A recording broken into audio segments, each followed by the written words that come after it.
এই যুলকাদা মাসটির একটি বৈশিষ্ট্য তো এটি হজের মাস।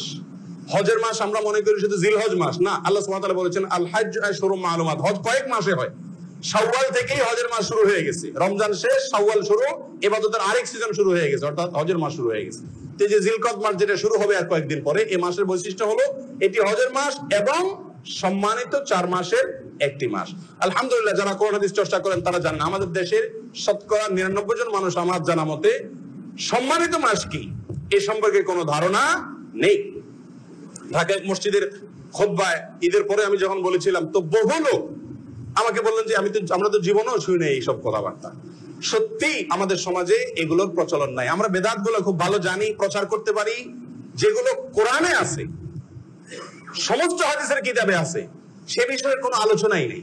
আমি অনুরোধ করব যে এই বিষয়ে আমরা বেশি বেশি প্রচার করি, সোশ্যাল মিডিয়াতে, অনলাইনে, অফলাইনে। আমাদের মুসলিম ভাইদেরকে, আশেপাশে যারা অবস্থান করছেন, যে যে চিন্তার হোক, যে যে দর্শনের হোক, কোরআনকে কেউ অস্বীকার করেন। আল্লাহ সুবহানাহু ওয়া তাআলা সূরা তাওবায় বলছেন, ইন্না ইদ্দাতাশ শুহুরি ইনদাল্লাহি 12 শাহরান ফি কিতাবিল্লাহি ইয়াওমা খালাকাস সামাওয়াতি ওয়াল আরদ মিনহা আরবাআতুন হুরুম। পৃথিবীর জন্ম থেকে শুরু থেকে আল্লাহ তাআলা বছরে 12টি মাস রেখেছেন, এর ভিতরে 4টি মাসকে আল্লাহ তাআলা সম্মানিত মাস হিসেবে ঘোষণা দিয়েছেন। আল্লাহ যে মাসগুলোকে সম্মানিত মাস বলে ঘোষণা দিয়েছেন, আমরা অনেকে জানিও না যে এটি সম্মানিত মাস। জানলে তারপরে তার সম্মান দেওয়ার প্রশ্ন আসবে। একজন ডিসি সাহেব, আমি যদি জানি যে উনি ডিসি এলাকার, তাহলে আমি তাকে সম্মান দিতে পারবো। যদি পরিচয়টাই না জানি, সম্মান কোত্থেকে দেব? কখন সম্মানিত মাস আসে আর কখন যায় আমরা জানিই না, সম্মান দেব কোত্থেকে? এই জন্য সম্মানিত শুধু মুখস্থ করে ফেলতে হবে, বাচ্চাদেরকে মুখস্থ করে দিতে হবে, বাসার সদস্যদেরকে মুখস্থ করাতে হবে যে সম্মানিত মাস কোনগুলো। আবু বকর রাদিয়াল্লাহু তাআলা বর্ণিত হাদিসে সহিহ বুখারীতে আসছে, নবী সাল্লাল্লাহু আলাইহি ওয়াসাল্লাম ইরশাদ করেছেন, সম্মানিত মাস হলো 4টি, সালাতুন মুতাওয়ালিয়াতুন, 3টি হলো ধারাবাহিক, আরেকটি হলো ওয়ারাজব মুদার আল্লাযী বাইনা জুমাদা ওয়া শাবান, আরেকটি হলো রজব মাস যেটি শাবান এবং জুমাদা সানিয়ার মাঝামাঝি, রমজানের 1 মাস আগের মাসের আগের মাস রজব মাস সেটা। আর 3টা হলো ধারাবাহিক, সেটা হলো জিলকদ, জিলহজ এবং মুহররম। এগুলো সম্মানিত মাস।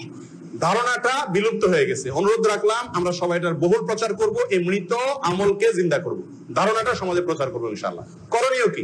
এক কথা, করণীয় হলো যুদ্ধ বিগ্রহ করা যাবে না। আল্লাহ তাআলা বলেন, ইয়াসআলুনাকা আনিশ শাহরিল হারামি কিতালিন ফি কুল কিতালুন ফিহি কাবীর ওয়া সাদ্দুন ইলা আখিরিল আয়াত। আল্লাহ বলেন, মানুষ জিজ্ঞাসা করে আপনার কাছে, হে রাসূল, সম্মানিত মাস সম্পর্কে যে এই মাসে যুদ্ধ করা যাবে কিনা, আপনি বলে দিন কুল কিতালুন ফিহি কাবীর, এই মাসে যুদ্ধ করা বড় অপরাধ, যুদ্ধ করা যাবে না। আপনারা বলতে পারেন যে আমরা যুদ্ধ করব না, এই কথা আমাদেরকে বলে লাভ কি? আমরা তো সৈনিক না। সৈনিক হলে যুদ্ধ করার প্রশ্ন, আমরা তো সেনাবাহিনীতে কাজ করি না। তো আমরা মিনি যুদ্ধ সবাই করি। মিনি যুদ্ধ কি? ঝগড়াঝাটি, মারামারি, কাটাকাটি, নিজেদের ভিতরে আপোষ, এগুলো টুকটাক আমাদের জীবনে হয়। এই 4টি মাসে ঝগড়া করার আগে আপনি একটু ব্রেক দিবেন। আল্লাহ তাআলা এই মাসে যুদ্ধ করতে নিষেধ করেছেন, হারাম করে দিয়েছেন। অতএব আপনি মেইন যুদ্ধ না করেন, মিনি যুদ্ধ যাতে আপনার দ্বারায় অন্তত কম হয়। একটিবার হলো চিন্তা টাকা বা সবাইতে লিখে রাখলে ঝগড়াঝাটি কম হলে। এই মাসগুলোতে আল্লাহ তাআলা সম্মান দিয়েছেন, সে সম্মানার্থে আমরা ঝগড়াঝাটি কম করবো, মিনি যুদ্ধ কম করবো ইনশাআল্লাহ। 1 নাম্বার 2, এই মাসে করণীয় সম্পর্কে আল্লাহ সুবহানাহু ওয়া তাআলা বলেন যে ফালা তাজলিমু ফীহিন্না আনফুসাকুম, সম্মানিত মাস আসলে তোমরা নিজেদের প্রতি অবিচার করো না। আল্লাহ ইবনে কাসির রাহিমাহুল্লাহ বলেন যে এখানে অবিচার করা বলতে পাপাচার করা। অন্য মাসে গুনাহ করা যতটা অপরাধ, এই মাসগুলোতে গুনাহ করা তার চাইতে বড় অপরাধ। সিগারেট পান করা এমনি হারাম, শ্বশুরের সাথে সামনে পান করলে আরো হারামের ভেতরে মাত্রা বাড়বে, কারণ অসম্মান করা হলো, বেয়াদবি করা হলো। ঠিক তেমনি ভাবে অন্য সময়ের অপরাধের চাইতে এই সম্মানিত মাসের অপরাধের মাত্রা অনেক বেশি, বিধায় অপরাধ না করা। নাম্বার 3 করণীয় হলো নতুন কোন আমল সম্মানিত মাস সম্পর্কে নাই, রুটিন আমলগুলো একটু গুরুত্বের সাথে করা। ফজর নামাজ অন্য সময় হাজির হতে কষ্ট হয়, এই মাসে চেষ্টা করা যাতে হাজির হয়, কারণ আল্লাহ তাআলা এই মাসকে কি দিয়েছেন? সম্মান দিয়েছেন। এই হলো মোটামুটি করণীয়। আরো অনেকগুলো বর্জনীয় এবং কুধারণা আছে, সেগুলো থেকে আমরা বেঁচে থাকবো ইনশাআল্লাহ।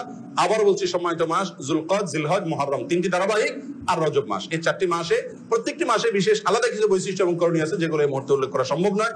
আল্লাহ তাআলা আমাদের সকলকে প্রতিটি সিজনের আমলগুলো সম্পর্কে, করণীয় বর্জনীয় সম্পর্কে সচেতন হওয়ার এবং আমল করার তৌফিক দান করেন।